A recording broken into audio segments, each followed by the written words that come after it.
আমার শখের মানুষটার ভুলগুলি তারে ধরে দেয়া কখনোই তারে দোষী বানাবো না, বরং তার দেওয়া সমস্ত মিথ্যা অপবাদ আমি একলা কাঁধে নিয়ে নিজেই দোষী বইনা যাবো।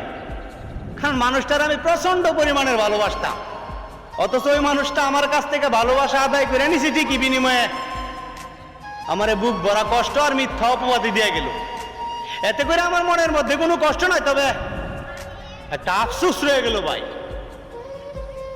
আমারে কষ্ট দিয়ে আমারে দুঃখের সাগরে ভাসায় দিয়ে এমনকি আমার জীবনটারে নরকে ঠেলা দিয়া নিজেও কিন্তু সুখী হতে পারে নাই। সত্যি বলতে মানুষটারে আমি ভালোবাসতাম এই হৃদয়ের গভীর থেকে, আর বিশ্বাস করতাম অনেক কঠিন। অথচ মানুষটা তো আমারে ভালোবাসলোই না, বরং আমার সাথে মিথ্যা প্রেমের অভিনয়টা করে গেছে কন্টিনিউ প্রতিদিন।